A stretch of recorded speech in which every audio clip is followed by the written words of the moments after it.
Hey everyone, if you enjoy my park ranger horror stories, I've started uploading them on Spotify too. My YouTube channel got demonetized, so I'm putting a lot more focus into Spotify now. You'll find daily scary stories there with longer, darker, and more immersive horror content. If you want to support the channel, please go follow the Spotify page and leave a 5-star rating. It genuinely helps me keep making these stories. The Spotify link is in the description and pinned comment. Turn off the lights. Put on your headphones and I'll see you there. My name is Patricia Ashford Murphy, though most people who know me just call me Patty. I'm a ranger with the U.S. Forest Service, and I've been doing this job for 17 years. That's a long time to spend in the woods, watching trees grow and die, managing land that most people will never see.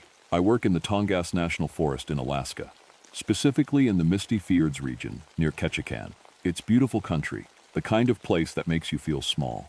The trees here are massive. Sitka spruce and hemlock that are over 300 years old, taller than office buildings. So thick with branches and moss that sometimes you can only see 15 feet in front of you, even in the middle of the day. The ground is always wet. Always. There's peat moss 4 feet deep in some places, and it rains every few days. In June, when this story starts, the sun barely sets at all. We get 18 hours of daylight, but it's usually hidden behind fog and mist rolling in from the ocean. I grew up between two worlds. My mother was Tlingit, part of the indigenous people who have lived in this land for 10,000 years.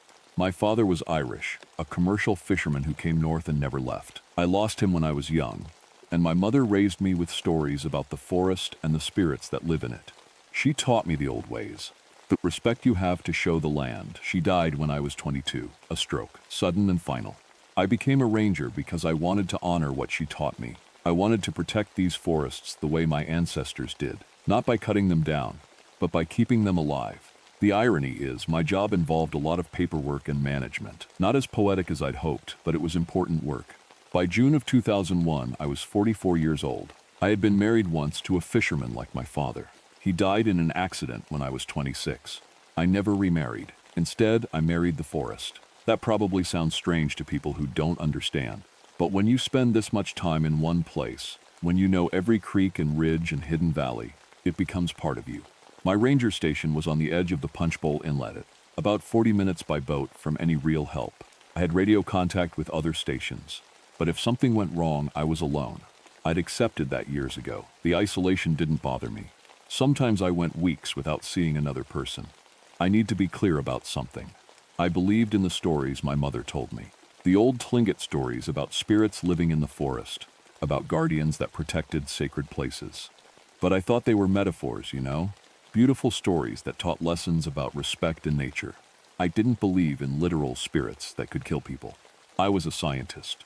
I believed in ecology, in animal behavior, in things I could measure and study. I'm telling you this so you understand I wasn't superstitious. I wasn't looking for ghosts. What happened to me wasn't because I wanted to believe. It happened because the truth forced itself on me. The Misty Fjords region is protected land. You're not supposed to log there. But there's always money to be made if you know how to hide your tracks. In the first week of June, I noticed signs of illegal logging activity about 2 miles from my station. Fresh sawdust, equipment marks, newly cut stumps in a grove that should have been off limits. I reported it to the Forest Service office. I filed the proper complaints. I told them exactly where to look. They said they'd send investigators. They said it would take a few days, but even in those first few days, before anything happened, something felt wrong. The loggers didn't care much about official paperwork. They worked fast, cutting maybe a dozen trees before anyone official showed up. They were targeting old-growth spruce, the kind that can be sold for premium prices. Each tree they cut was probably 200, 300 years old. Trees that had been growing since before my country even existed. On June 8th, I found the first body. His name was Marcus Webb. He was a logger, 28 years old, from Oregon. His crew had set up a temporary camp about a quarter mile into the grove. I found him at dawn when I went to document the damage. I won't describe every detail, but I'll tell you enough so you understand what I'm dealing with. His body was covered with deep cuts. Not ordinary cuts. These were consistent with something wrapping around him and squeezing, hard. The pattern suggested it had happened slowly, in stages. The tent was intact. There were no signs of struggle. Whatever did this, he hadn't fought it, or couldn't. The Forest Service called it an animal attack. Maybe a bear, they said. But I knew better. Our black bears don't kill like that. The marks were too precise, too uniform, too deliberate. I kept my mouth shut about what I really thought. Who would believe me? 3 days later, they found the second body. Robert Castellano, 34, married with 2 kids. They found him hanging from a massive hemlock, suspended about 8 feet off the ground by thick vines wrapped around his chest and neck. The vines had left deep grooves in the bark of the tree, suggesting they'd been there a long time. But the medical examiner said he'd been dead less than 24 hours. The weird part, and this is what got to me, the vines were gone by the time the investigators showed up. The body was still hanging there, but whatever had held him in place had released him. It was like something had deliberately left him there for us to find, then let him go. The logging company was getting nervous now. 2 deaths in 5 days. The official story was unknown wildlife incident, but the workers didn't believe it. I talked to some of them. They told me things they wouldn't put in official reports. We could hear something moving at night, one guy told me. Not normal animal sounds, more like wet sounds, like something heavy dragging through vegetation. My buddy said he heard voices, another said, in the trees, speaking in a language he didn't understand, but it was singing, kind of, beautiful but wrong. I felt watched, a third man said, and he was shaking when he said it. Not like being hunted, like being studied, like something was curious about us. The third death came on June 12th. The foreman, David Halloway, 42 years old. They found him at dawn in the center of the protected grove, standing in the middle of a perfect circle of tree stumps. The stumps they'd cut that week, arranged in a ring around him. But here's the thing, he wasn't dead yet. He was still alive when they found him, but something was happening to him. His skin had a grayish-green tint. Thin strands of something were visible under his skin, spreading from his legs upward. The medical team said it was a fungal infection, accelerated somehow, spreading through his entire body at an impossible rate. He lived for 3 more days in the hospital before it took him completely. Before he died, he said things, fragmented things. He kept talking about the mother of the forest, about singing in the dark, about being chosen. The logging company packed up that day and left. They just abandoned the whole operation. You don't come back after 3 workers die in a week. Even if you're not superstitious, you leave. But by then, I was already terrified, because I'd started researching. I'd found the old ranger journals in the archives. The journals weren't hard to find if you knew where to look. Forest Service records going back 50 years. And there were entries about this exact grove, about deaths that followed the same pattern. In 1952, 3 workers died. In 1959, 2 workers. In 1966, 4 workers. Every 7 years, almost exactly, someone tried to log that grove. And every 7 years, people died. The last journal entry was from a ranger named Thomas Mackenzie in 1978. He wrote, "I have decided not to pursue formal investigation into the deaths at Punchbowl Inlet. The pattern is clear, and the conclusion is impossible. I have consulted with the Tlingit elders, particularly Elder Harold Tlingit, who confirmed what I suspected. The grove is sacred. It has always been sacred. What lives there is not evil in the way we understand evil. It is protective. The forest is protecting its own. If we do not harvest there, it will not hunt us. That is the agreement. That is the understanding. I have marked this area as permanently restricted. Future rangers should read this entry and understand. Some boundaries exist for a reason. Some things are sacred because they are dangerous. Sacred because they are dangerous." I read those words again and again. I wanted to dismiss it as the superstitious rambling of an old ranger, but I couldn't, because I'd spent 17 years in this forest. I'd felt things that science couldn't explain. I'd found animal remains arranged in patterns too deliberate to be natural. I'd walked through sections of forest where everything went quiet, where the birds stopped singing and the insects went silent, and even the wind seemed to hold its breath. I decided I needed to understand what was protecting that grove. I started asking the Tlingit elders I knew, my mother's people. At first they wouldn't talk about it. It wasn't their place to share, they said. But eventually, old Mary Coe, who was in her 90s and had known my mother, agreed to speak with me. "Your mother knew about the Guardian. She told me over tea in her kitchen in Ketchikan. She never would have harvested from that place. No one in our community would. It's been protected for 10,000 years because the Guardian will not allow it to be harmed. It is patient most of the time. It waits. But when someone cuts the old ones, it remembers. It remembers every insult, every tree that shouldn't have fallen. And when it wakes, it hunts." "What is it?" I asked. "A spirit of the forest," she said, "very old, older than our people. My grandmother's grandmother was told it came from the land itself. that it grew from the ground like the trees grow. It is the forest's way of protecting itself. How do I stop it? She looked at me for a long time. You don't stop it, you respect it. You keep people away from the sacred place. You honor the boundary. But the boundary had been broken, the trees had been cut. The spirit was awake now, and I could feel it. In the days after the loggers left, I noticed the wrongness spreading. It wasn't just in the protected grove anymore. It was moving through the forest around it. I'd find animal remains arranged in impossible patterns. A deer, perfectly arranged with its bones positioned like an artistic display. A group of ravens, arranged in a circle around a central point. These weren't kill zones, they were arrangements, collections. One night, I heard something moving around my station. Not a normal forest sound, wet, heavy, patient. I looked out the window and saw shapes moving in the mist, but when I tried to focus on them, they'd vanish. When I turned back to look straight ahead, I could swear they were in my peripheral vision, just barely there. I didn't sleep that night. I spent the hours reading the old journals, trying to understand what I was dealing with. The thing that terrified me most wasn't the violence. It was the deliberation. Whatever was in that forest, it wasn't acting on animal instinct. It was thinking, it was planning, it was hunting with purpose. By June 18th, I knew I had to do something. I couldn't call in help. Who would believe me? I couldn't ignore it. It was getting closer. So I made a decision that probably sounds crazy. I decided to confront it. I prepared carefully. I brought offerings, traditional Tlingit items my mother had left me. Carved cedar, woven baskets, smudged sage. I wore clothes that would get me through the forest. I brought a flashlight, though I knew it wouldn't help much. And I brought my mother's prayer book, written in Tlingit, with protection prayers she'd taught me.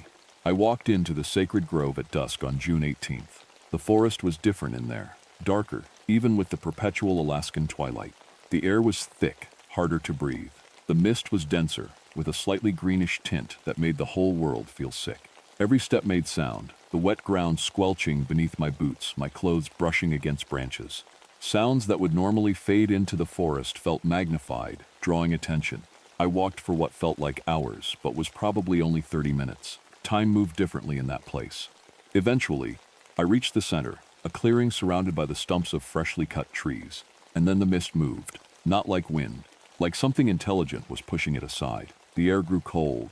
The smell came first, deep forest smell, but overwhelming. Rich decay, growing things, fungal growth, the smell of a forest floor after rain, but stronger, almost nauseating. The figure materialized slowly. I can't describe it in a way that will make sense, so I'll just tell you what I saw. It was 9 feet tall, maybe taller.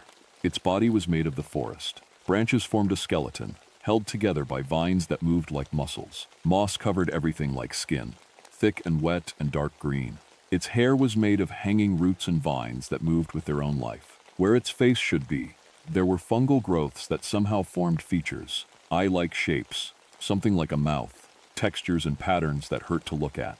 It moved like a plant moves, but it could move fast when it wanted to. And it reeked. Not an unpleasant smell, that's what made it worse. It smelled like the deepest, richest part of the forest. Like growth and decay and life and death happening at the same time. It spoke. The voice came from everywhere and nowhere. Sometimes it sounded like wind through trees. Sometimes like water running over stones.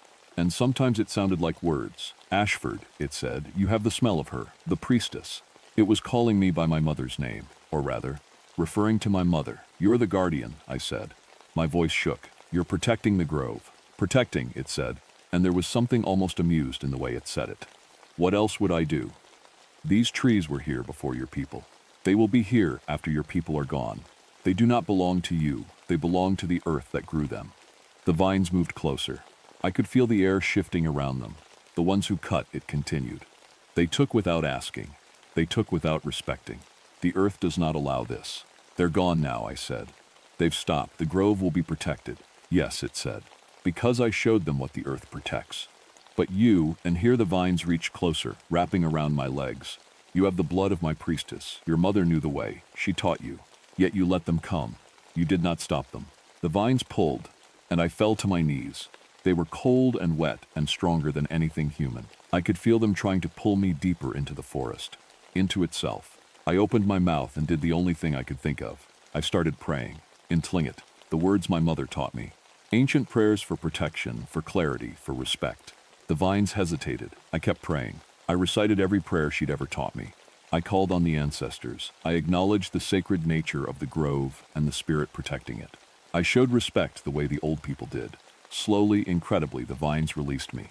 The spirit pulled back. For a moment, I could almost see something like understanding in those fungal eye shapes. "You remember," it said. "You remember the way." "I remember," I gasped. "I will protect it, I promise you. No one will harvest here again." The spirit was quiet for a long moment. Then it said something that I'll never forget. "There are so few humans who remember anymore. So few who understand that the earth is alive, that it speaks, that it protects what is its own." The vines moved gently now, almost cautiously, and began to wrap around my legs one more time. I wanted to run, but I forced myself to stay still. I trusted what my mother had taught me. I trusted in respect and in the old ways. The vines covered my legs, then slowly began to retreat. Where they touched, I felt a burning sensation, like contact with something radioactive, except instead of heat, it was like contact with pure life. When they finally released me, my legs were covered in painful burns that would never fully heal. The spirit began to dissolve back into the mist. Its last words came as the fog swallowed it completely. "Keep the boundary. Protect the priestess's daughter. And remember, some things are sacred because they are dangerous." I made it out of the grove as darkness finally fell for the first time that season. My legs were screaming in pain, blistered and burned. I nearly collapsed twice before I reached my station. I spent the next 3 days treating the burns, though I knew nothing would completely heal them. The skin healed, but the scars remained, permanent marks of contact with something that shouldn't exist. By June 21st, I'd filed official reports recommending the entire Misty Fjords area be permanently closed to all commercial activity. I cited ecological concerns, endangered species habitat, indigenous cultural preservation. All true, but not the whole truth. The whole truth was classified, buried in archives. The official story became dangerous wildlife habitat and increased protection for indigenous heritage sites. The logging company never returned. The workers who survived never talked about what really happened. I think they all went through what I went through, knowing something impossible, but having no way to prove it or explain it. As for me, I kept my promise. I spent the rest of my career protecting those forests. I worked with the Tlingit elders to restore the old boundary markers. We planted ceremonial areas to honor the sacred places. I documented every ecological reason to keep people away, which turned out to be plenty. The forest in that region was thriving like nowhere else, with species diversity and growth rates that made botanists scratch their heads.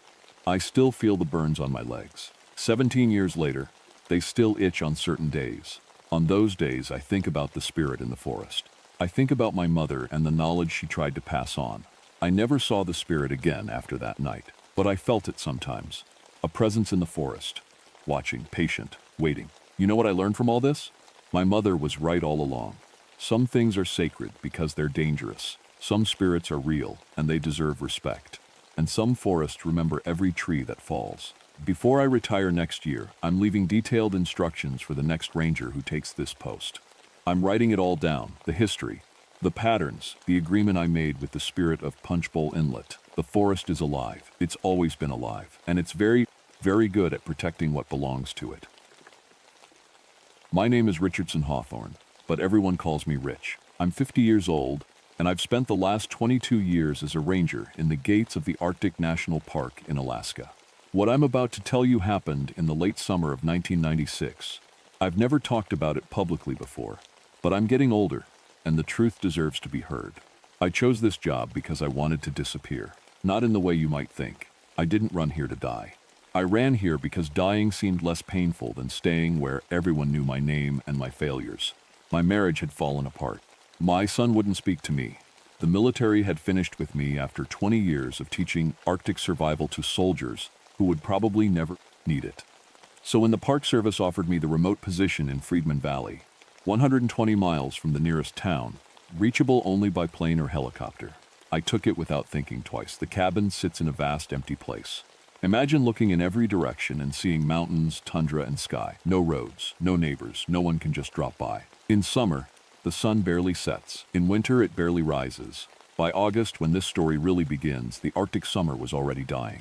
The endless daylight was fading fast, and we were losing 2 minutes of light every single day. I'd been there 3 years by 1996. Long enough to know the place, long enough to read its moods. The valley had never felt dangerous to me before. Harsh, yes. Empty, absolutely. But not wrong. The wilderness has rules, and I understood them. Wolves hunt. You don't bother them. Bears search for food. You make noise and keep your distance. The tundra will kill you if you're stupid, but it doesn't have intentions. It just is. In late August that year, something changed. I noticed it first in the animals. The caribou herds, which usually move through our region in predictable patterns, started behaving strangely. They'd bolt without reason. They'd gather in tight clusters and just stand there, facing one direction, their ears back. The wolves, we had a pack that lived about 10 miles north, went completely quiet. I'd lived here long enough to know wolf sounds. The Arctic is noisy if you listen right. Wind, water, animals calling. But for 3 days, nothing. The silence was wrong. I had a research team with me that year. Christina Ellsworth, a wildlife biologist, David Mulford, a grad student helping with caribou population counts, and a couple of young assistants. We'd set up a camp about 15 miles from my cabin to study predator-prey relationships. I visited twice a week, bringing supplies and checking their work. On August 22nd, when I arrived at their camp, I knew something was bad. David was standing outside, looking exhausted. He hadn't shaved in days, and his hands were shaking while he held his coffee cup. "We have a problem," he said, "a serious one." He walked me to a ridge overlooking a valley they were monitoring. 3 caribou lay there, scattered about 50 yards apart. They'd been dead at least 2 days. Anything that kills in the Arctic doesn't stay long. Other animals eat the bodies, but these 3 weren't touched. That alone was strange. What was stranger was how they'd been killed. "Look at the bodies," David said quietly. The caribou weren't just killed. They'd been carefully taken apart. The hearts and livers were missing, removed with something like surgical precision. The kills weren't messy. They were methodical. I'd seen predator kills before. Wolves rip and tear. Bears slash. This was different. This was controlled. "What predator does that?" David asked. "None that I know," I said. I was lying a little. The truth was, I didn't want to think about what kind of predator does anything like that. "There's more," David said. He showed me tracks near the kill site. Large paw prints deep in the soil. The stride length was impossible. Each step was almost 4 feet. No animal I knew made tracks like that. And mixed with the paw prints were marks I'd never seen before. What looked like handprints, but with something wrong about the spacing of the fingers. "I measured everything," David said. "These tracks suggest an animal may be 7, 8 feet tall. Walking on all fours sometimes, but these prints, the hand prints, suggest it sometimes stands up on its back legs." I told David to keep the camp locked up at night. I told him to stay alert. I promised I'd inform the Park Service and see if we could get a wildlife expert out to investigate. Then I drove back to my cabin, even though it was getting dark. I sat in that cabin for 3 hours, thinking. I'd read the historical records when I first arrived at the station. There's a file that every ranger eventually finds in the station office. Deaths, unsolved, unusual deaths, going back decades. 4 rangers and researchers, all in the same region, all decades apart, all with unusual circumstances. The file notes are vague. Officially, they died in animal attacks of undetermined predator origin. Unofficially, the notes suggested the deaths were odd enough that they weren't quite sure how to classify them.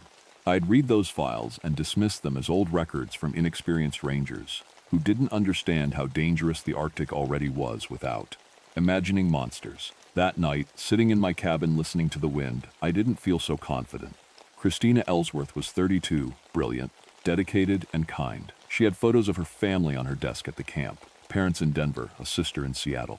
She'd been so excited about this research. She loved the Arctic. She said it felt like the edge of the world, and she wanted to understand what lived in the edges. She died on August 28th. I found out when David and the assistants didn't meet me at the supply point the next morning. When I hiked to the camp, it looked quiet. Too quiet. I called out but got no answer. I found Christina first. She was still in her tent. She'd been sleeping when it came through. The tent was shredded, literally torn apart. The fabric had been ripped away, leaving a frame of broken poles. What was inside made me need to sit down and breathe very carefully. Christina was. She'd been killed by something with incredible strength and no concern for damaging its meal. But that wasn't what froze my blood. What froze it was finding her organs arranged outside the tent in a circle, not scattered, not left as they fell, arranged. Her heart and liver and lungs, positioned in a careful spiral on the tundra. It took me 3 minutes to process what that meant. Someone, or something, had killed her and deliberately arranged parts of her body. That's not predator behavior. That's behavior with intention, with meaning. I vomited. Then I called for backup. It took 4 hours for a helicopter to come. The nearest forensics team was in Fairbanks, 2 hours away. While I waited, I searched the camp. David and the assistants were gone. Their equipment was scattered. Their tents were spared. But they'd fled into the tundra. I found David first, about a mile away, hiding in a ravine. He was in shock, pale, quiet, not making sense. I got him back to the camp as the helicopter arrived. The forensics people documented everything. They had no explanation. The coroner later said that whatever killed Christina had bitten clean through her ribs and removed organs with something like intelligence. An animal that large would typically consume its kill in a more chaotic manner, the report noted carefully. This removal of specific organs suggests either human interference or an animal of unusual behavioral sophistication. They were being careful with their words. They meant, this doesn't make sense. 2 days later, they found Sam Worthington. Sam was one of our rangers, a good man in his late 40s, married with kids living in Anchorage. He'd been doing a routine solo patrol on August 30th. They found him on September 2nd at the bottom of a ravine, positioned against a large rock face like someone had carefully arranged him there. He was partially consumed, but not in the chaotic way animals usually eat. This was deliberate. His stomach contents, when they did the autopsy, showed something the medical examiner wouldn't fully explain to me at the time. But I saw the report eventually. They found human remains in Sam's stomach. Specifically, they found tissue that matched Christina's DNA. Sam had been forced to eat her. That's what the arrangement meant. The creature hadn't just killed Christina. It had left her organs as a message, or a meal preparation for later. That's when I understood we weren't dealing with a normal predator. That's when I understood we were dealing with something that understood psychology, something that knew how to make meaning from death. David was evacuated. The park leadership wanted to close the study area entirely, but they also didn't want to panic. So they issued warnings about large predator activity and brought in more rangers. That's where I got my new crew. Michael Torres, an enthusiastic young ranger from Arizona who'd never been to the Arctic before, and Susan Wells, an experienced ranger from Alaska who'd worked northern regions most of her life. We set up a rotation to watch the compound at night. I didn't sleep much. None of us did. The creature, I'd started thinking of it as a single entity now, didn't just disappear after killing Christina. Sam. It wanted to be noticed. It wanted to announce itself. By September 4th, it was circling the compound every night. We'd see tracks in the morning, large, impossible tracks walking around the perimeter. They'd circle the main cabin, the storage shed, the radio tower. Sometimes there would be scratches on the walls, gouges deep enough that you could fit your fingers in them, at a height of 8 feet. One morning, we found a deer carcass placed directly in front of the cabin door, not killed nearby, placed, deliberately left for us to find. Its organs were arranged the same way. Susan started keeping a rifle with her at all times. I didn't argue with her. Michael looked terrified, which was reasonable. I was terrified too, but I had experience managing fear. On September 5th, it tried to breach the compound. I remember the sound first, a howl that I'd never heard anything produce. It wasn't wolf sound. It wasn't any animal I knew. It had almost human quality, except no human throat could make those frequencies. It made your teeth hurt to hear it. The power went out immediately, which meant the creature had brought down the line. We had backup generators, but the sudden darkness was the point. The creature wanted darkness. It came through the north wall of the main cabin, just tore it open. The wood, which should have been strong, split like balsa. Michael was in that corner of the building. He had no time to respond. The creature reached through and pulled him out into the night. He screamed, "God." The sound of a person understanding in that instant that they're about to die. And then he was gone. We sealed the doors. Susan fired at the opening, though she later admitted she couldn't see anything to aim at. The creature withdrew. By dawn, it was gone. Michael's body was found the next morning, arranged in the center of the compound, organs positioned in the same spiral. A message, a claim. That was September 6th. The Park Service decided to send an emergency evacuation helicopter. But weather rolled in, a storm system moving down from the north, bringing low clouds and high winds. No helicopter could fly in that. We were trapped.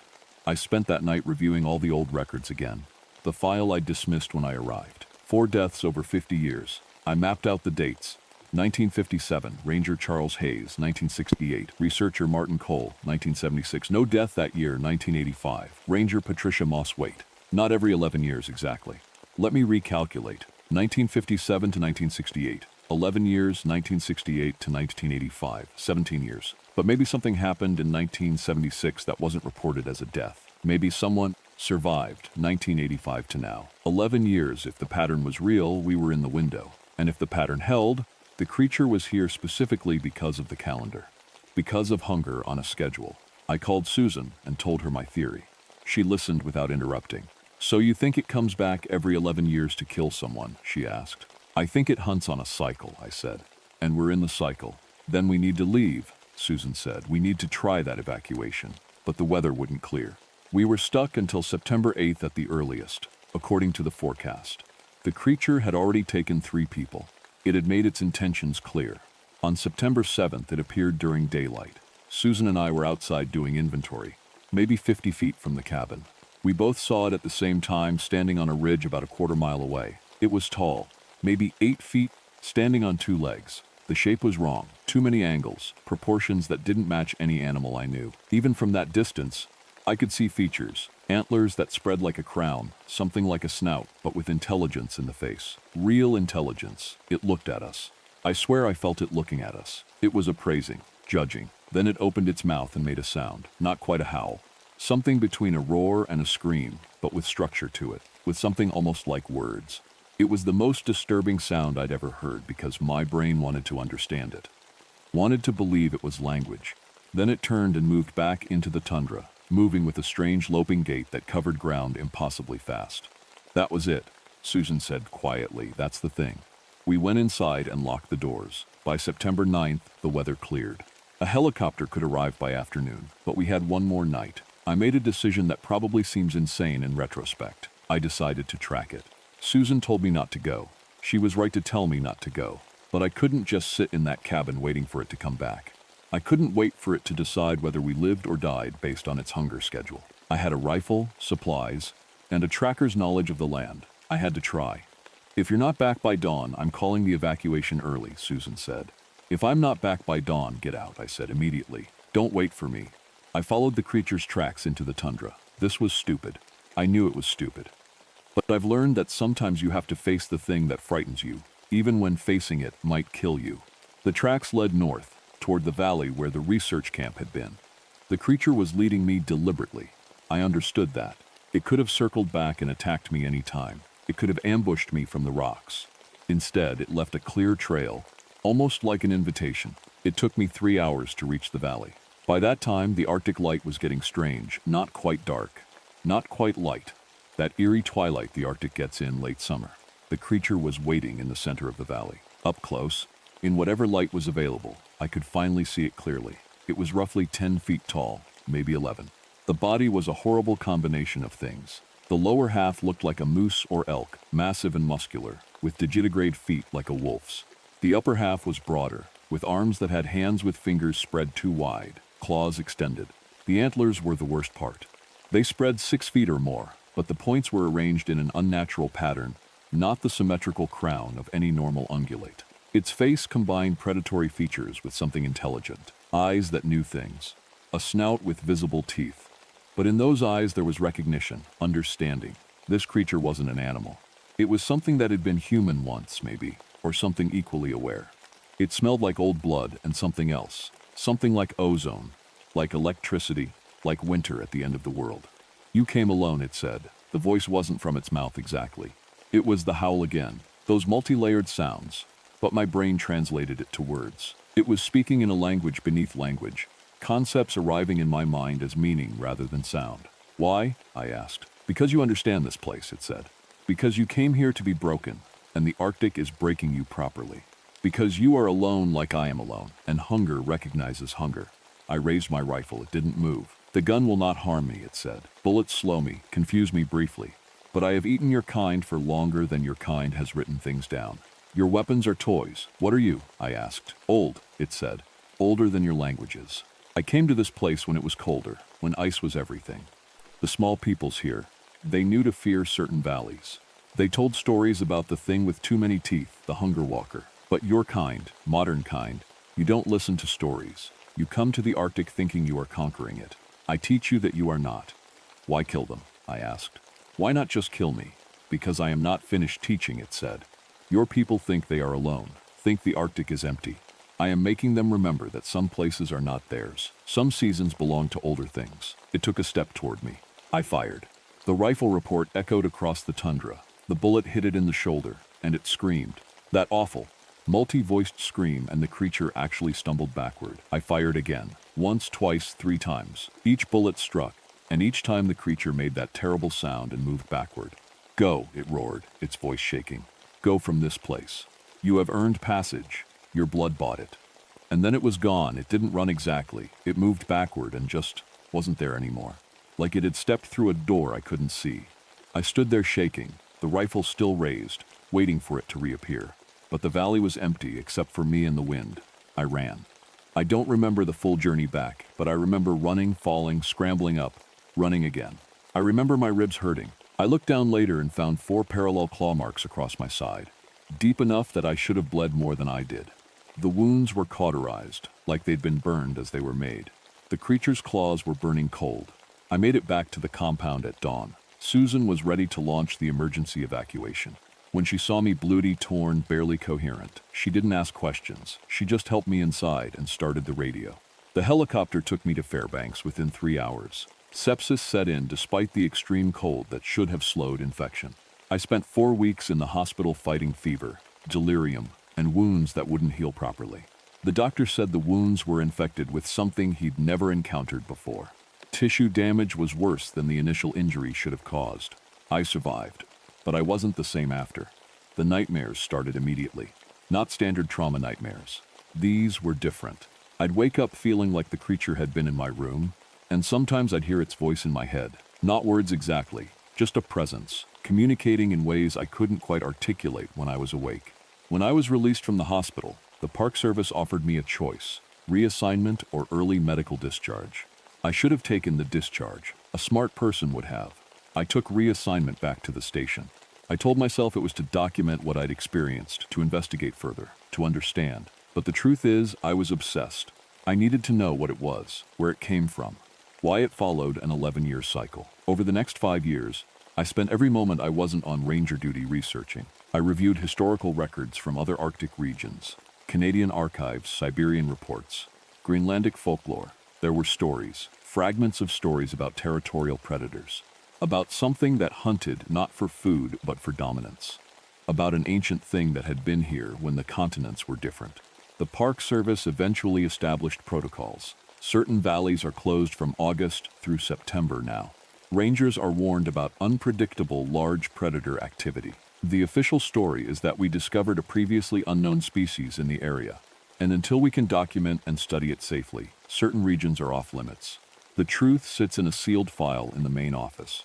I wrote down everything I could remember and submitted it with official recommendations for permanent closure of the hunting ground valleys during late summer. The file is classified. Occasional rangers find it and read it and dismiss it as one old ranger's paranoia. I took early medical discharge in 2001 due to permanent mobility issues from my injuries. I was 55 years old. I'm retired now, living in a quiet town in interior Alaska, as far from the Arctic as I could get, while still being in the same state. I still have nightmares. I still sometimes hear that voice in the wind, and every year in September I feel a pull to go north, like it's calling. Like some part of me still belongs to that valley. They say the cycle continues. The next predicted incident would be around 2007. I won't check. I don't need to know if I was right about the pattern. All I know is this: the Arctic has rules older than we understand. Some places are hunting grounds. Some seasons are dangerous because something there claims them. The gates of the Arctic don't open and close with weather. They open and close on a schedule measured in years. And behind those gates is a hunger that remembers when the world was ice and cold and belonged only to old things. If you ever go north, into the deep wilderness, and you see tracks that don't match any animal you know, hear that sound that might be wind or might be something else. Keep moving towards civilization. The Arctic tests you. The question is whether you survive the testing or become the next territorial marker it leaves behind. My name is William Karsgaard, but everyone calls me Bill. I'm 47 years old, and I've spent the last 20 years as a ranger in some of the harshest places on Earth. Right now, I'm stationed at Wrangell Seat, Elias National Park in Alaska, which sits on top of the Bagley ice field, the biggest chunk of ice in North America outside of Greenland. I know ice. I know mountains. I know what kills people in these places, and I know how to stay alive. Or at least I thought I did. I need to tell you about my brother first, because it matters. His name was Thomas. We were climbing together in 1982. Both of us roped to the same line when he fell into a crevasse, a deep crack in the ice. I was there. I heard him fall. I tried to pull him out, but the rope went slack and I couldn't reach him. By the time we got help, he was gone. The glacier had him. I never found his body. After that, I became obsessed with understanding glaciers. I studied ice formation, avalanche patterns, crevasse movement, everything. I told myself I was just being professional, but really, I was trying to understand what had taken my brother. The ice became my life. I learned it better than most people learn their own homes. My wife, Sarah, says it's why our marriage is like frozen ground, hard and cracked. She teaches at the school in Glenallen, about 90 minutes away. My daughters, Emma and Kate, are 15 and 13. They barely remember what their dad looks like when he's not covered in snow. Sarah used to complain about it. Now she just doesn't mention it anymore. But this job is all I know, and the Bagley ice field is the biggest glacier system I've ever worked with. It stretches for miles in every direction, a white wilderness at elevation, where the air is thin and the wind can knock you down. In the summer, which lasts maybe 8 weeks, the temperature gets as high as 15 degrees above zero. The ice melts, creating streams and small lakes. The crevasses shift and change. The place is never stable. That's important to understand. Glaciers move. They're not frozen in place. They flow like slow rivers of ice. Crevasses open and close. The surface changes. Nothing is predictable except that it's always moving, always deadly. In July, I had a team of 4 people with me. There was Marcus Webb, my research assistant, a smart kid, 24, fresh out of college. There was David Chen, our porter, a quiet man in his 50s who'd worked these mountains for 20 years. There was Dr. Sarah Morrison, a glaciologist from the university in Anchorage. And there was me. We were camped near the Guyot Glacier, on a plateau surrounded by ice on 3 sides. The weather that July was weird. Normally the wind up there is fierce. It never stops. But there were days when the wind just quit. Complete silence. In a place like the Bagley, silence is wrong. The ice cracks and groans. Water flows through channels underneath. Something is always making noise. On July 10th, I noticed something odd while doing my morning ice survey. There were patterns in the glacier face. Patterns that looked deliberate. It sounds crazy, but I'd walked past that same glacier for 6 months, and I would have noticed if they were always there. The ice had formed shapes that looked almost like a face. A child's face. I didn't say anything to the team. I told myself it was just how the sun was hitting the ice, creating shadows that looked like features. The human brain does that, finds faces in random patterns. It's called pareidolia. I've seen it 1,000 times before, and I laughed at myself. But that night, I didn't sleep well. The next morning, I found footprints near the camp. They were in the snow outside my tent. Human-sized. Small steps, like they belonged to a child or a small adult. They led from the edge of our camp area toward a crevasse about 200 yards away. I followed them, knowing it was stupid. I should have called the others first. But something made me follow them alone. When I reached the crevasse, the footprints just stopped. There were no signs that anything had jumped or fallen. The snow around the edge was smooth and undisturbed. It was like the person wearing those boots had just walked to that spot and disappeared into the air. I was standing at the edge of that crevasse, looking down into darkness when I heard it. A sound like wind through ice cavities, but shaped almost like a voice. It might have been calling my name. I turned around and ran back to camp. That afternoon, Marcus came into my tent looking pale. He said he'd seen something moving across the ice field, a small figure running toward the eastern peaks. He thought it was one of us at first, but when he called out, it stopped moving and turned to look at him. Then it was gone, just like that. Vanished. Probably a reflection, I told him. But I didn't believe it. That's when I noticed something else. Marcus had frostbite on his left hand and left side of his face. Nasty. Dark patches that meant tissue damage. Real frostbite. But he was wearing proper gear, and it was only 15 degrees out. Frostbite in those conditions takes time. It takes exposure. It shouldn't happen to someone wearing protective equipment in the afternoon. When did this happen? I asked him. I don't know, he said, confused. Maybe 5 minutes ago. I was warm, and then I just wasn't. But I moved away from it, and it got better. He was describing being in an extreme cold zone, not ambient temperature, something colder. A place where the temperature dropped so far that exposed skin started dying in minutes. But there wasn't any such place. Not on our map. Not anywhere an unmapped cold spot should exist. Stay in the tent, I told him. Do not go outside unless you're with someone else. That evening, David didn't come back from his supply run. He'd gone to inventory the food stores in the cache tent, a structure we kept about 300 yards from the main camp. The cache tent was built strong, with layers to protect food from wind and wildlife. It took about 40 minutes to do a full count. After 2 hours, I started to worry. After 3, I sent Dr. Morrison to check on him. She found him in the cache tent. He was standing in the corner, eyes open, not moving. His skin was white. When she tried to move him, he was stiff. Cold had killed him. Not the normal cold of the Bagley, but something else. Something that had frozen him solid from the inside out. The autopsy, which had to be done in Anchorage 3 days later, showed the worst thing I've ever heard a doctor describe. David's internal organs were frozen. His core temperature was 60 degrees below zero. His heart was ice, but the tissue around him wasn't that cold. The freezing was internal, like something had gotten inside him and turned him to ice from the inside. The official cause of death was extreme cold exposure in remote location. The report went into a file. The case was closed. David's family was told he'd fallen into a crevasse during a routine supply check. That was a lie. I was there. I knew what happened, even though I couldn't explain it. But that's when the gifts started. The next morning, we found ice sculptures arranged in a circle around the main camp. They were small, maybe 6 inches tall, and carved with incredible detail. One looked like a seal. Another looked like a mountain goat. The last one was shaped like a person lying down, like a body. Marcus saw them and got sick. Dr. Morrison wanted to leave immediately by helicopter, but the weather had closed in, and no flights were coming for at least 2 days. That night, I went to check the equipment and found something else. Someone or something had walked past the outside of my tent. I could see the impressions in the snow, like someone had stopped and pressed their hands against the canvas. The handprints were huge. Too wide. The fingers were too long. Each finger was as thick as a pencil and twice as long as a human hand. I didn't sleep. The next day, things got worse. The melt lake near camp, a small pool of summer snowmelt about 30 feet across, froze solid completely. It was July. The air temperature was above freezing. The sun was out. There was no reason for that water to freeze. But it did, and when it froze in a shape, a rough, blocky shape, almost humanoid. Like the ice had formed around something, and then that something left.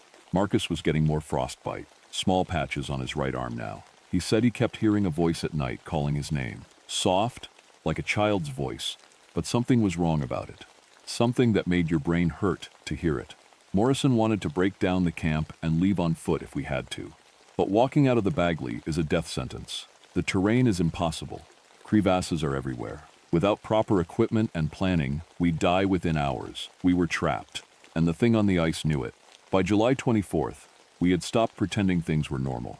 There was something in the glacier, something that had taken David, something that was learning about us. I started keeping a log of everything unusual. The ice sculptures were getting more detailed. They showed progression. The early ones were crude and blocky, but the later ones had actual features. One sculpture, made from blue ice, showed a small figure that looked almost alive. The details were perfect. The shape of the arms, the angle of the head, the curve of the face. Someone was trying to teach themselves human anatomy. Then it started playing with the crevasse patterns. I noticed during a routine ice survey that 3 new crevasses had appeared where none had existed before. The patterns formed a trail, a path that led from the main ice field toward our camp, and then deeper into the glacier. It was like a road, a hunting path. I brought maps from previous surveys, from 5 years ago, and compared them to what I was seeing now. The crevasses were deliberate. Something was drawing the ice, reshaping it into a design. The temperature patterns were changing too. I installed monitoring equipment, thermometers that recorded readings every hour. They showed something terrifying. There was a moving cold zone, a place where the temperature dropped 50 degrees below ambient. This zone moved. It had velocity. It traveled between the main ice field and our camp like it was on a route. A patrol. Marcus broke on July 26th. He packed his gear and said he was walking out. He didn't care how dangerous it was. He couldn't sleep anymore. The voice was in his head, calling to him. He said it was sweet, almost kind, but also lonely. So deeply, achingly lonely. He couldn't stand hearing that loneliness. He said he wanted to go to the ice and not be lonely anymore. I had to physically stop him. We fought. I'm bigger, and I'm trained in restraint, and I got him tied to the support post of the tent. He screamed for 6 hours straight. Then he stopped, just went silent. When I checked on him, he was staring at the ice wall on the eastern horizon, tears frozen on his face. That's when the thing showed itself properly. It was July 27th, just before dawn. The sun doesn't really set that far north in July, but there's a period around midnight when the light gets dim and gray. I was doing equipment checks when I saw it. A figure maybe 4 feet tall, made entirely of translucent blue ice, running across the glacier surface. Not walking, running, with speed that shouldn't be possible. It was moving like liquid, like the ice was flowing rather than moving as a solid object. Where it ran, the surface behind it was slicked with frozen water, like it was sweating ice. When it reached the camp boundary, it stopped. I could see the face now. It was human-shaped but wrong. The features were all there. Eyes, nose, mouth, chin, but they were arranged too geometrically. Like someone had built a face using mathematical equations instead of growing one naturally. The eyes were hollow, just cavities in the ice, but inside those cavities was light. A blue, cold light. It looked at me. Then it raised one hand and waved, slowly, a child's gesture. I couldn't move. Something about that wave, the innocent, curious, desperate gesture, froze me worse than the cold ever could. This thing was a child. That much was obvious now. It was a small creature, and it was waving at me like it wanted to be friends. Then Dr. Morrison screamed. She'd gone to the supply cache to get food. When I got there, I found her lying on her back in the snow. Her skin was turning blue. The thing, the child, was standing over her, one icy hand pressed to her chest, but not violently. It looked almost tender, like it was trying to hold her, the way you'd hold someone you loved. I grabbed the heating pack from my pack and thrust it at the creature. It made a sound like wind chimes, a high silvery sound, and pulled its hand back. Dr. Morrison gasped and started shaking. I wrapped her in heat, got her inside, got her warm. She'd been exposed to that extreme cold for maybe 3 minutes. Her left side had severe frostbite. Her internal temperature had dropped 8 degrees. If I'd been 30 seconds slower, she would have been iced too. That night, I made a decision. I radioed for emergency extraction. The helicopter came the next morning, despite the danger. Dr. Morrison was lifted out on a stretcher, barely conscious. Marcus went with her, still silent, still staring toward the ice. That left just me and the glacier. After they left, the thing became bolder. It stopped hiding at the edges of camp. It would appear in the afternoons, that small ice figure, moving between the tents. It left more gifts, sculptures now showing increasing detail. One showed me, distinctly me, with my ranger uniform and my equipment. Another showed David Chen lying on his back, perfectly sculpted, every detail exact. The third showed the small figure standing over my body. It was a message, a promise. On July 28th, I found a sculpture that was different. It was a path made of small ice blocks, laid out in the snow.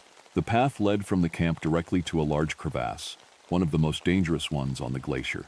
And at the end of the path, where the crevasse began, was a small ice sculpture holding out its hand. I understood. It was challenging me, calling me to come to the ice. Come to the cold. Come to it.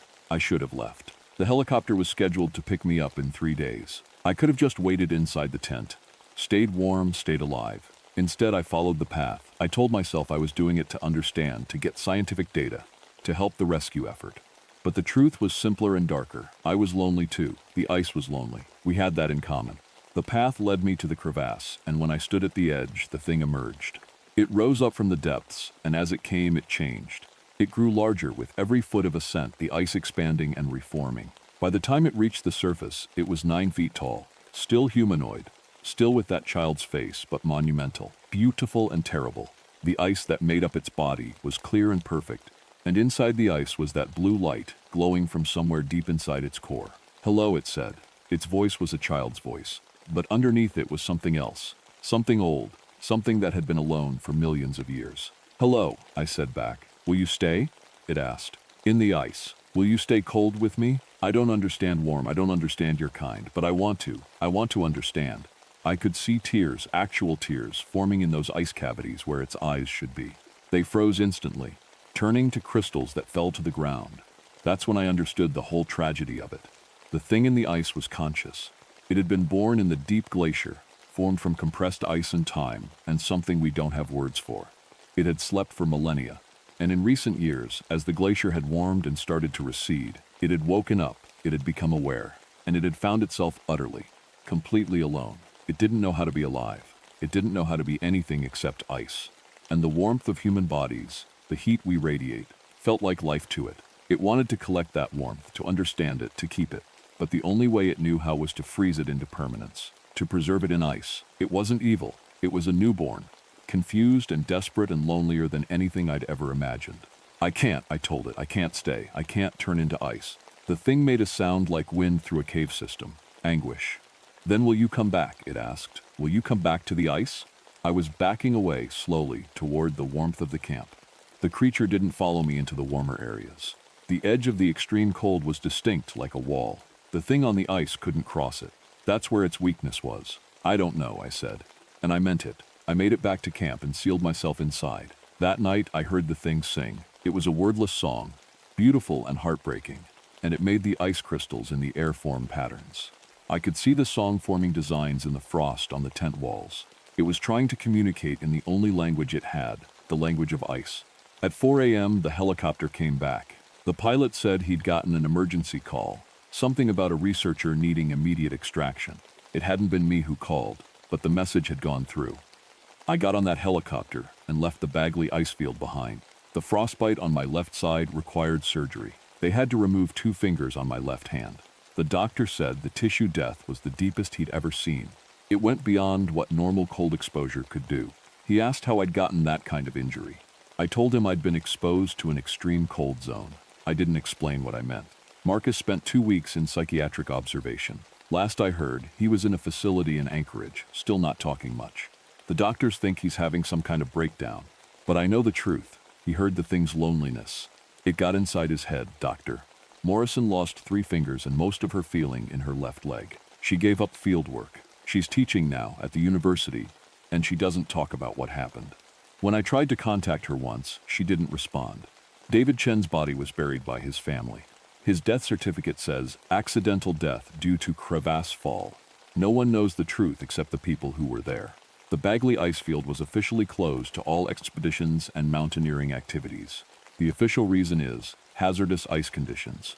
That's accurate enough. The hazard just isn't what most people think it is. I took early retirement 6 months later. My hands weren't stable enough for mountaineering work, and honestly, I couldn't go back out there. Not yet. Maybe not ever. But here's what I believe, and I'm writing this down because someone needs to know. The thing in the ice is still there. It's still awake. It's still conscious, and as the glaciers keep melting, as the world gets warmer, it's going to get more desperate, more lonely. It's going to grow in power as it tries to understand the thing that's destroying its home. We think of glaciers as dead, as empty, as just ice and rock. But maybe they're alive in ways we don't understand. Maybe they can develop awareness. Maybe that child in the ice is the future, the thing that happens when a glacier wakes up and finds it's dying. I don't think it's evil. I think it's afraid. My wife asked me once after everything what I learned. I told her. I learned that monsters are just lonely things that nobody understands. And maybe they should be left alone. She didn't respond to that. But sometimes, on the coldest nights, I stand by the window and feel the cold against the glass. And I wonder if the thing in the ice is doing the same. Standing on its glacier, looking down at the valleys, wondering if it's ever going to stop being alone. I hope someone, someday, will find a way to help it, before it gets desperate enough to do something worse than collect the bodies of people who get too close. Because that creature, that ice child, is still learning, and every year, as the glaciers recede, it's learning faster. My name is Helen Prescott, and I've been a park ranger for 19 years. Before that, I was in the Navy. I'm not someone who believes in things that don't make sense. I believe in evidence. I believe in what you can measure and test and explain. That's the kind of person I am, and I think that's important to understand before I tell you what happened in Kenai Fjords. I'm 46 now. My hair went gray a long time ago, and I don't bother hiding it. I run every morning, even in Alaska, where the cold makes your lungs hurt. I live in a small cabin on the coast near Seward, and I've never been married. I keep my personal life simple. That's not because I'm unfriendly. It's because I like to think clearly, and complicated people create complicated situations. The reason I left the Navy is a story I keep private. Let's just say I reported something dangerous, and the Navy didn't want to hear it. They gave me a dishonorable discharge. The official reason is sealed, but I didn't break. I found another way to serve, and the National Park Service took me on. I've spent nearly 2 decades managing the coastal zones of Kenai Fjords, and it's been the best work of my life. The park is in Alaska, about 2 hours south of Anchorage if you're flying. It's not a place for casual visitors. The fjords, these are deep valleys carved by glaciers a long time ago, cut into the land like knife cuts. The walls rise 1,000 feet straight up, covered in dark evergreen trees. At the water level, You have tidewater glaciers that crack and calve icebergs the size of houses. The water is ice cold, even in summer. The currents are strong enough to flip a boat if you're not careful. I cover this territory by small boat, mostly alone. My patrol zone stretches across 3 major fjords, and the nearest backup is 45 minutes away by helicopter. In bad weather, and the weather is often bad, rescue can take hours or might not be possible at all. Radio communication cuts out in the deep valleys. You get used to being alone out here. You have to. Summer is May through August, and those are the hardest months. That's when the ice melts. The glaciers shed millions of tons of fresh water, and it mixes with the ocean in ways that create weird optical effects. The water turns milky blue from all the silt. The air temperature climbs to maybe 55 degrees if you're lucky. The days stretch out to nearly 20 hours of gray light, and that's when the tourists come. The local fishing community and the tour boat operators know these waters like I know my own body. They've been working these fjords for generations. Families who came here when Alaska was still mostly wild. The Tlingit and Inupiat people have stories about these waters that go back hundreds of years. They talk about the callers from the deep and the singing things beneath the fjords. These are not stories meant to scare kids. These are warnings passed down in families because people died. In all my time here, I'd never really thought much about those stories. I'd heard the old shipping logs mention sonar anomalies and strange disappearances, but that was probably just bad weather and mechanical problems. That was what I believed in May. I believed in evidence. I believed in science. I believed that everything had an explanation if you looked hard enough. I was wrong about a lot of things. The first sign came on a morning patrol in early May. The weather was clear, which was rare. I was checking on a family of sea otters that I monitor every spring. The water was calm. Too calm, actually. There was no wind, and the glaciers were quiet. You'd usually hear the low rumble of ice shifting.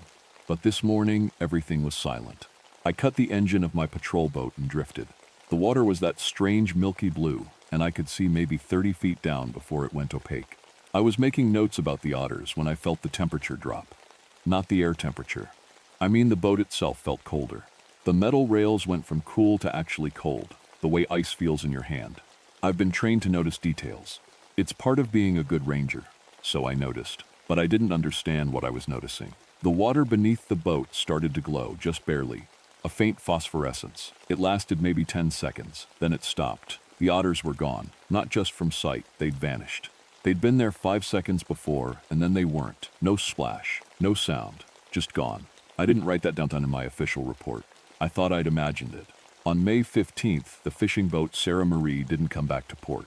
5 crew members were on her, all experienced fishermen. The boat was modern and well-maintained. When they didn't radio check-in at sunset, the Coast Guard got involved. I helped with the search. We found wreckage off Resurrection Bay 3 days later, scattered across about a mile of open water. There was no oil slick, which was strange. Fishing boats carry a lot of fuel. When they sink, you see it. But what we found was harder to explain than debris and dead fuel. The hull had been destroyed. That was the word the Coast Guard officer used. Destroyed, but not from the outside. The damage was inside the structure, like something had come up through the bottom of the boat and torn it apart from within. We never found bodies. The official report said it was probably a whale strike. Orcas, killer whales, have been known to attack boats, though it's rare. Humpbacks are big enough to cause serious damage if you hit them wrong. That's what they said. That's what they wrote down. But nobody who looked at that wreckage believed it. 3 weeks later, the tour boat Kenai Explorer hit something in the water, or something hit it. 40 passengers and 6 crew members were aboard. It happened around noon, in clear weather, in a busy area with other boats nearby. Everyone who survived the incident described the same thing. The water started boiling around the boat, not from underneath, but from all directions at once. The tour guide, a man named David Chen, who I knew, said it looked like something massive was rising around them. And then passengers started to see things in the water. 4 people fell overboard. The captain tried to move the boat to get away, but things grabbed at the passengers as they struggled in the water. People on deck said the things in the water were shaped like dolphins, but they were huge and they had arms. Arms like human arms, but longer, with something like fingers.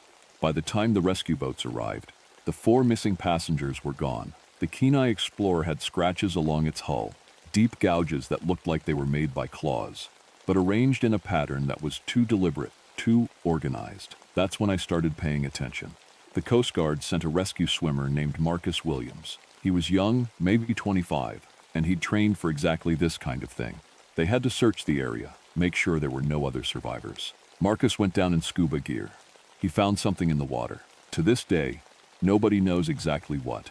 He surfaced about 20 minutes later, alive, but there was something wrong. His eyes were moving back and forth very fast. His breathing was irregular. He wouldn't speak.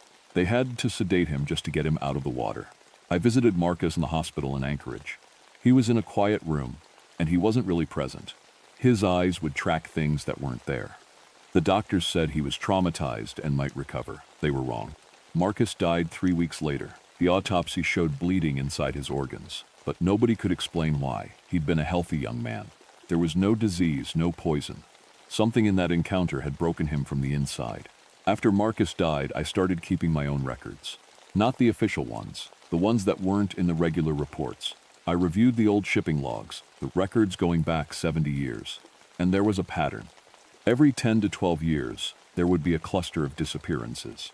A few boats would go missing in the summer months, and then it would stop. The incidents would be forgotten, written off as accidents or storms. But it happened, regular as a clock. And they all happened in the same areas, the deep fjords where the water was darkest and coldest. The incidents came faster after that. On June 2nd, a fishing crew reported singing coming from beneath their boat. They said it was distorting their compass, making them confused and dizzy. They said the crew members were feeling a strong urge to go overboard. That's the exact word the captain used, urge. Like something was calling to them. I was on patrol nearby, so I responded first. By the time I reached them, 2 crew members were already in the water. I pulled them out myself. They were hypothermic but alive. The other 2 crew members I pulled from the boat seemed confused, like they were waking up from a dream. The singing stopped as soon as I started moving toward the area where it was coming from. One of the rescued men, a fisherman named Tommy Valdez, who'd been working these waters for 30 years, grabbed my arm when I was wrapping him in a thermal blanket. His hands were shaking. "It was beautiful," he said. His eyes were unfocused. Whatever it was beautiful. It didn't want to hurt us. It wanted us to come down, to join. I've never forgotten those words. I still think about them. 3 days later, a local fishing operation reported finding their nets destroyed but not torn, cut with what looked like surgical precision. The damage was too clean, too deliberate. Someone or something had carefully cut those nets from underneath, piece by piece. Then the fish started disappearing. Not just scattered populations, but entire sections of certain fjords. The salmon runs that the fishermen depended on were suddenly gone, complete.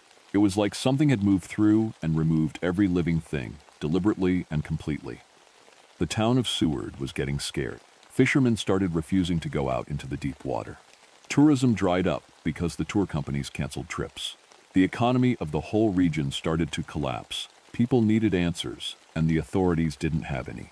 I was spending 18-hour days on the water, documenting everything, trying to understand. I was recording underwater sounds with equipment borrowed from the university in Anchorage. I was interviewing survivors. I was reviewing maps and trying to figure out if there was a pattern to where these things were happening. That's when I first saw one clearly. I was alone in my boat, doing a solo patrol at dusk on June 19th. The light was that weird color that Alaskan summer gets. Not quite dark, not quite light. More like the world was faded. I was about a mile away from any other people, in a narrow part of Alaskan Bay, where the water gets particularly deep and dark. Something broke the surface about 200 yards from my boat. It rose up slowly, like it was doing it deliberately, wanting me to see. It was whale-shaped but wrong. The head was too large, and the upper body that emerged from the water was too upright. I could see something like a dorsal fin on its back, but the arms, and these were definitely arms, were spreading out like it was balancing. The water was running off its skin, and in the fading light, that skin seemed to shimmer. Colors that shouldn't go together, blue and green and something that looked almost purple, shifted across its surface. The face was the worst part. It had a dolphin's jaw, elongated and sleek, but above that was something that looked almost human. Almost. The eyes were large and intelligent, and looking directly at me. Then it made a sound. A whistle, but not like whale sounds I'd ever heard. It had shape to it. It had meaning in the way that human language has meaning. It started low, climbed up in pitch, then dropped down again. The frequency changed in ways that seemed deliberate, patterned. I was paralyzed. I couldn't move. All my training, all my military background, all of it just stopped working. I could only watch, and then there were more of them. They breached around my boat, not threatening, not at first, just appearing. 1, 3, 5, 8 of them, arranged in a loose circle around my patrol boat. They were enormous, 8 to 10 feet long, muscular, intelligent, and they were definitely studying me. The one nearest to my boat made the noise again, and the others responded. It was a conversation, not random whale sounds. A conversation with structure and response patterns. One would make a series of clicks. Another would answer with a different pattern. They were talking to each other about me. The nearest one raised one of its arms and touched the hull of my boat. Not aggressive, just curious. Its fingers, because they were definitely fingers, long and delicate with webbed skin between them, trailed across the metal. Then it made a clicking sound that made my teeth ache. I don't know how long they stayed. 10 seconds? 10 minutes? Time wasn't working right. But eventually, they sank back under the water. The phosphorescence in the water increased as they moved deeper, and I could see them gliding down, deeper than anything living should go. I started the engine. My hands were shaking so badly I could barely grip the controls. I left the area at maximum speed. When I got back to port, I filed a report about unusual marine mammal activity. I didn't mention what I'd actually seen. I knew nobody would believe me. More importantly, I knew they would think I was unstable. By the end of June, 5 more people had gone missing. 2 fishermen off a small boat that was found empty, no damage, just abandoned. A tourist who wandered away from a tour group. A kayaker. A child who was at a beach with his mother for 15 seconds. 15 seconds. The mother was looking directly at him. The Coast Guard brought in specialists from the Navy. They deployed sonar, brought in biologists, did everything right. But they couldn't find anything. Whatever these things were, they were smart. They were careful. They knew how to avoid detection, and I knew they were only getting started. By early July, I'd made some decisions that the other rangers probably thought were crazy. But I'd been a Navy officer. I'd made hard calls before. I decided I was going to try to make direct contact with these things. Not to hunt them, not to hurt them, but to understand them. Everyone told me not to. The Coast Guard ordered me not to. My supervisor said I'd be fired. But the truth was, I was the only one who'd actually seen them and lived. I was the only one getting closer to understanding. On July 10th, I took my patrol boat into the deep part of Resurrection Bay alone. I had equipment to record whatever happened. I had a radio, though I doubted it would work in the deep water. And I had the knowledge that I was about to do something that might kill me. But I also had the knowledge that these things weren't trying to kill everyone. They were selective. They were hunting, yes, but they were also communicating. And maybe, just maybe, there was a way to communicate back. I cut my engine about half a mile into the fjord. The light was still on because it was summer, but it was the lowest light of the day. The water was calm, almost too calm. And then I heard that singing from beneath. It started quietly, like it was coming from very far away. But it got closer, louder. My equipment picked it up. Complex harmonic patterns that rose and fell in what almost seemed like emotional waves. And underneath those harmonics, I could hear what sounded like human speech, distorted, coming through cetacean vocal cords, but shaped like language, words. They were using words. Help, the sound seemed to say. Help us, help, calling, calling, need, and then the water erupted. They came up from everywhere at once. The full pod, all 8 of them, breaching around my boat. This time I could see them in better light. Their skin had that iridescent quality, but I could also see the intelligence in their eyes. The way they moved had purpose and coordination. Their arms, which appeared to have joints like human arms, moved with clear intention. The leader, I knew it was the leader, surfaced right next to my boat. One of its hands gripped the rail. The claws on its fingers were black and sharp, but it was holding gently. It opened its mouth, and the sound that came out was almost human. Why, it whistled, clicks embedded in the sound. Why? You, different, others jump. You not jump. Why, I could barely breathe. This was language. Complex language from a creature that shouldn't exist. I want to understand, I said. My voice sounded very small. The creature made a series of sounds to the others. They clicked and whistled in response. It was definitely communication, definitely intentional. Understand, the leader said. We hunt, you hunt, we kill, you kill. Same, but you refuse call. Why refuse? And then I felt it. The sound changed, and my body responded without my permission. An overwhelming urge to stand up, to step forward, to go into the water. It was the most powerful compulsion I'd ever felt. It was like every cell in my body was screaming at me to jump. I sat down hard on the bench. The pressure increased, and my hands moved toward the safety line. That's when my military training kicked in. Something else in my mind took over. The part of me that had survived Navy discipline and hard choices. I grabbed the boat's rail and held on. I squeezed until my hands cramped. I refused to move. The creature made a sound of frustration. The others responded, and then the pressure stopped. It just stopped, like a light being turned off. The leader looked at me directly, one hand still on my boat, waiting. "I can't," I said. "I have work to do. I have a life." The creature was silent for a moment. Then it made a series of low sounds, almost mourning sounds. The others joined in, and the effect was haunting. It sounded like grief.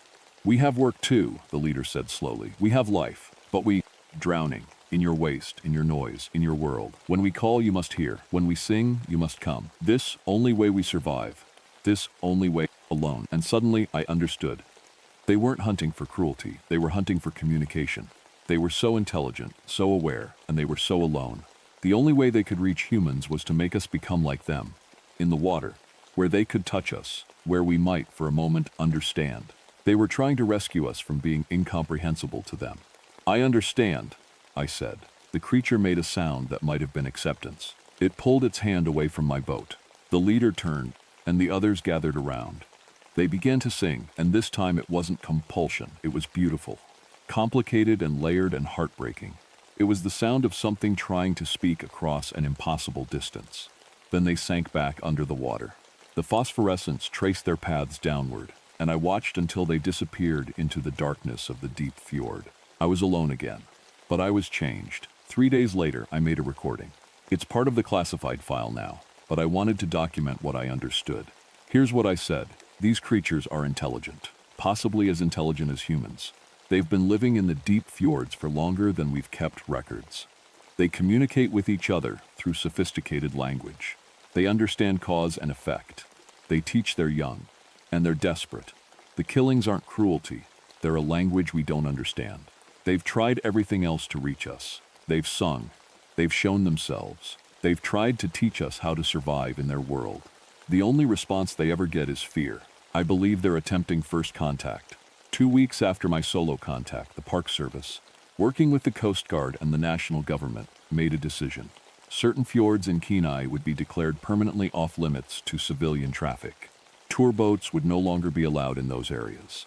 Fishing would be banned in specific zones. These areas would be managed as protected marine habitat, ostensibly because of environmental concerns. The real reason was different. We were creating a space for them, a place where they could exist without being hunted, without being studied, without having to communicate through killing. It took years for the official story to settle into place. But that's what happened. The disappearances stopped. People eventually went back to living their lives. Seward rebuilt its economy. The legend of the sea monsters faded into local folklore that tourists laughed about. The creatures stayed in the deep. I retired from the Park Service 5 years ago. The hearing problems I developed, constant ringing in my ears from that sonar contact, made some aspects of the job impossible. The doctors called it tinnitus from PTSD, and I didn't correct them. Before I left, I documented everything I could. All my research, all my recordings, all my theories. It's classified now, sealed. It won't be released until long after I'm dead, if it ever is. But I left a final message in my report for whoever might come after me, whoever might have to guard those deep fjords and the intelligence that lives in them. They're still down there, still alive, still trying to understand us. If you ever hear singing from beneath your boat, don't run, don't jump, just listen.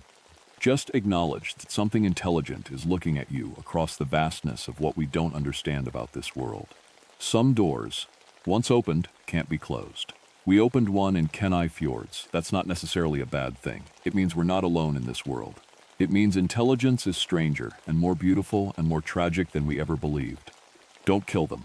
Don't hunt them. Just leave them space to exist. Some of them are mourning still for the ones we took. Let them have their grief. It means they loved. It means they cared. Respect that. And if you ever hear the singing, remember this. On the other side of that sound is someone trying to tell you something important. Someone is drowning in loneliness and reaching out the only way they know how. Listen to them. That's all they want, just to be heard.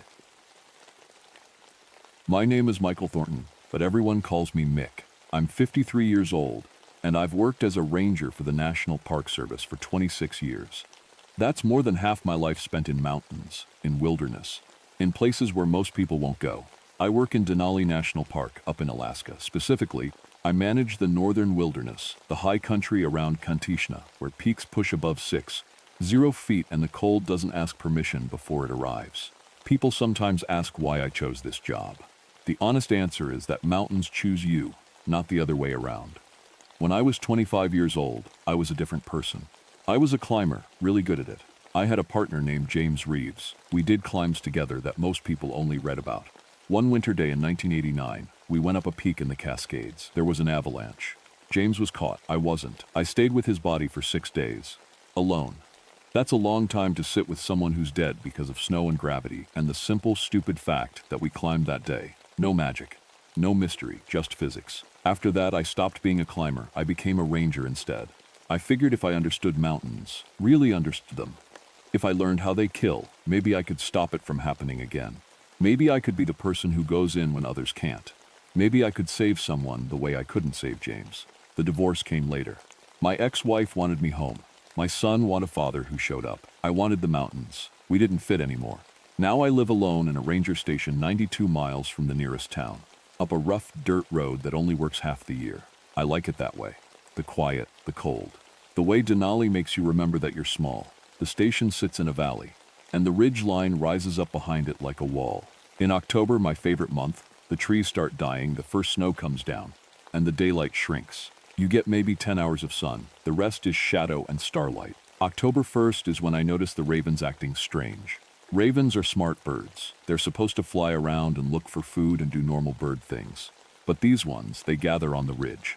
Just sit there, watching, not moving, not calling, just watching. Something got them spooked. I radio to the main office that morning. The dispatcher, Sarah, laughs. It's October, Mick. Everything gets spooked when the temperature drops. She's not wrong. But it bothers me anyway. Ravens don't get scared of cold. They've got feathers thicker than most things can bite through. I've learned to trust my gut about the mountains. By October 8th, the ravens are gone. Just vanished. The ridge looks empty. That's worse somehow than them watching. That's also when David Strahan stops radioing in. David wasn't a ranger like me. He was a mountaineer, the kind that shows up to climb peaks for the challenge, for the story, for the thing that pulls at your chest when you're looking at a peak and thinking about standing on top of it. He had a permit to climb Cathedral Mountain, which is one of the higher peaks in the Kantishna district. Beautiful mountain, steep, dangerous in October, but not impossible. Have you seen Strahan? Sarah's voice crackled through my radio that evening. I was heating up coffee, single-serve kind. My whole life fits in spaces this size now. No radio contact, I asked. Last check-in was this morning at 9. He said something about heading up higher. Then he said, Sarah paused. He said something about seeing a shape on the ridge, but his radio cut to static. Shapes on ridges, that's normal. Rocks, shadows, wind pushing snow around. I'll head out in the morning, I said. Weather's clear for tomorrow. What I didn't say was that my gut was screaming at me, not because a climber was late. Climbers are late sometimes.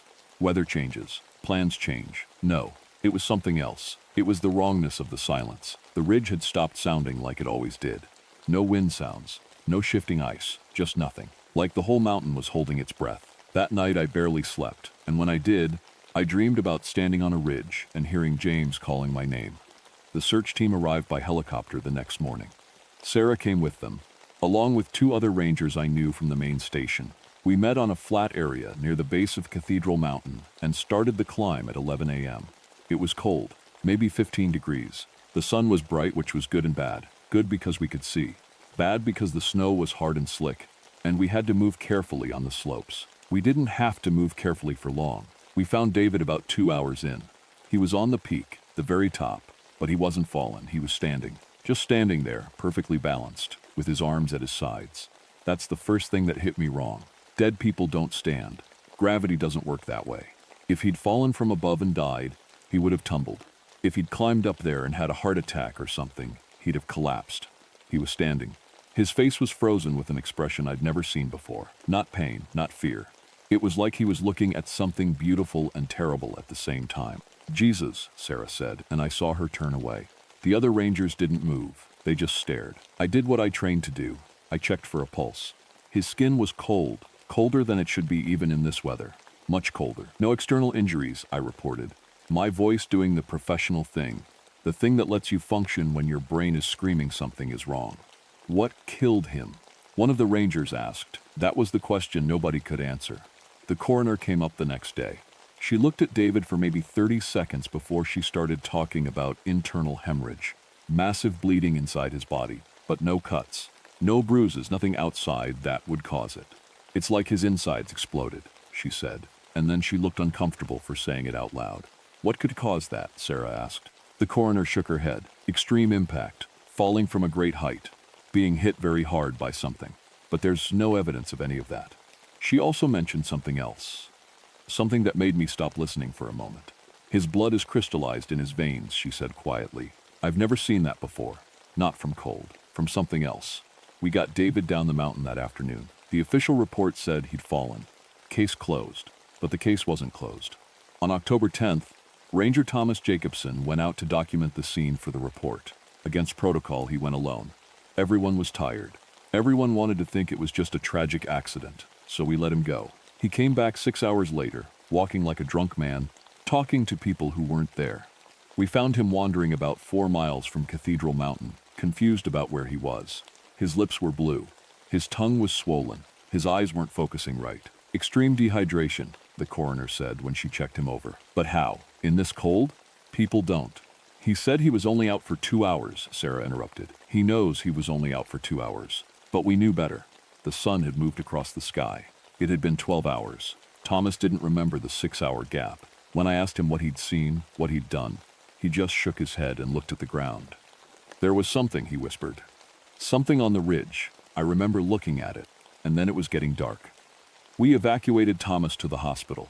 They kept him for observation, but there wasn't anything physically wrong. Just that gap in his memory. Just that terror in his eyes. That's when I stopped thinking this was an accident. Emma Whitfield was a contractor doing structural assessment on the old mining cabins. She was supposed to spend a week documenting what could be salvaged. She made it 2 days before she broke radio silence with a voice that didn't sound like Emma anymore. There's something on the ridge opposite my camp, she reported, her voice shaking. It's just standing there. It's been standing there for 6 hours. What does it look like? I asked. Pale, she said. It's pale, like bone. Like something made of white stone. It's not moving. It's just watching. Could be a person, another climber, Sarah tried over the radio. No, Emma said. No, it's not a person. We tried to get her out of there. But the weather turned fast. It does that in Denali in October. Clouds rolled down like someone pulled a blanket over the mountain, and visibility went to 0. By the time the weather cleared enough for us to fly in, Emma had completely shut down. She wouldn't speak, wouldn't move much. Just sat in her camp and stared at nothing. The look in her eyes, I've seen that look before, only once. On James's body, like something had just stopped inside her. Around the same time, our equipment started failing. The radios first. You'd hear someone talking, and underneath their voice, there was this static, not normal static. This was like something breathing underneath the words. I could almost make out patterns in it, like it was trying to say something in a language I didn't know. Then the thermal cameras.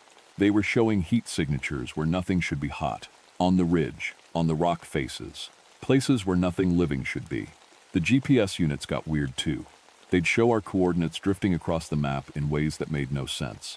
1 minute we'd be at the ranger station, the next the GPS would place us 5 miles north. Magnetic interference, the tech guy said when we reported it. There's rock formations that can do that. Maybe. But it didn't feel like rock formations. It felt like something was messing with us. Then we found the bodies. I was checking the old crevasse system near the mining district. Standard survey work, when I noticed something. A crevasse that shouldn't have been accessible had something frozen inside it. I rappelled down. There were 4 of them, positioned exactly like David Strahan, standing, frozen, drained. The coroner determined they'd been there for decades. 1957, 1963, 1994. 5 people dead, spread across 40 years, all with the same marks of internal hemorrhage, all drained of blood, all positioned the same way. All with expressions that looked almost peaceful. This is a serial killer, Sarah said, but I could hear she didn't believe it. Serial killers need to hide bodies, I said. This thing doesn't hide, it displays them. We found the symbols next. They were carved into the rocks in a pattern around the hunting ground. Symbols that looked old, really old, but fresh somehow, like they were being recarved regularly. They formed a boundary, a territory line. The local Athabascan elder, who came up by helicopter at my request, looked at them for a long time. My people stopped coming here in October hundreds of years ago, she said quietly. The stories say something hunts here, something that was here before us, something that remembers when we were prey instead of hunters. What is it? I asked. The old stories call it the mountain walker. It only comes in autumn. Every 5 to 7 years, it takes someone. It marks its territory so we know where not to go. She pointed at the symbols. These mean this is its place, do not enter. We had entered, and it had noticed. October 20th was clear and cold. The kind of night where the stars are so bright they hurt to look at. The kind of night where you can hear your own heartbeat if you listen. I walked to the ridge deliberately that night. Everyone told me not to. Sarah radioed and begged me to come back. But I knew what was happening, and I knew it wasn't going to stop. 7 deaths in 40 years, 1 every 5 to 7 years. We were on schedule. 1 more was coming. It might as well be me. I climbed to the exposed ridge behind the station and waited. At 2 in the morning, it materialized. There's no other word for it. One moment, the ridge was empty. The next moment, it was there. It was tall, 9 feet maybe. The shape was humanoid, but wrong. The skin was translucent white, and underneath you could see the muscle structure, the bone. It had no face exactly. More like where a face should be, there was just a skull shape showing through skin. It was exuding cold. I mean that literally. The air around it was freezing. Ice formed on the rocks where it stood. The eyes were black, not dark. Black, like looking into nothing. You are the one who carries guilt from the mountains, it said. Its voice was old, thousands of years old. It spoke English, but the accent was wrong. Old. Like something that had learned the language from people who were dead for centuries. The other one. The one who was with you when the snow fell. I taste your sorrow. It has been feeding you for 24 winters. What are you? I said. We are the old hunters, it said. We remember when your kind was prey. We remember the before time. We hunted on these ridges when your ancestors were learning to make fire. It took a step closer. Will you join us? Will you finally rest and hunt with us? Your burden will end. Your guilt will end. You will remember what it is to be the predator, not the prey. And then it showed me something. James, my partner, my guilt. Standing on the ridge beside the creature, looking at me with eyes that said, come. It's better here. The pain stops. Just come. I felt my legs moving. I couldn't stop them. My body was walking toward the creature, toward James, toward peace and an end to 24 years of carrying a dead man in my chest. But something in me, the part that's been trained to survive, the part that's learned how mountains kill, that part pulled the flare gun from my jacket. I fired. The flare shot past the creature's shoulder and burned its arm. For a moment, nothing happened. Then the creature screamed. The sound wasn't human. It was the sound of wind torn apart. It was the sound of avalanches. The scream hit the peak behind me and I actually heard, rocks breaking. Loose. The creature's arm was regenerating. The burned flesh was knitting back together like someone was filming it backwards. And the creature was moving toward me, not walking, just covering space impossibly fast. I ran. Down the ridge, down into the valley, down toward the trees. Behind me, I could hear it calling my name. It called James's name too, over and over in that ancient voice. But when I reached the forest, the dense trees, the shelter, it stopped following. I could see it standing at the edge of the tree line, at the boundary of open ground, just watching, calling, but not crossing. I sat under spruce trees and shook so hard my teeth hurt. The creature called through the whole night. By dawn, when the sun came up, it was gone. But I could still hear my name in the wind. They evacuated the northern wilderness sector that afternoon. Official reason, unstable geology, avalanche danger. The area is closed now, permanently. There's a fence, though I doubt the fence matters to something that can move the way it does. The bodies stay in the crevasse, sealed. The case files stay classified. The rangers who were here get transferred, and people who ask too many questions get quiet suggestions to accept promotions elsewhere. I took early retirement. I'm 53 now, but I feel 90. My hair has white streaks it didn't have 6 months ago. I don't sleep well. I don't climb anymore. I don't go anywhere near mountains. But that's okay, because I understand now what James understood in those last moments, and what David Strahan learned on Cathedral Peak, and what all those bodies understood as they stood frozen in their final positions. There are older things in this world than us. Things that move in the spaces between our understanding. Things that hunt seasons we think belong to us. I recorded a message before I left my post. It's in the park archives somewhere, though I doubt anyone will ever listen to it. This is what I said. Denali is not a mountain to climb. It's a hunting ground. October is when it feeds. If you hear your name called from above, don't answer. Don't look up. The old hunters remember us from when we were prey. And sometimes, late at night, When the wind is moving wrong and the temperature drops for no reason, they still call. They're still hungry, and they're still waiting. I don't go back to Alaska anymore, but sometimes on clear October nights I hear the wind, and underneath the wind, I hear something else, my name, being called, from very far away but getting closer.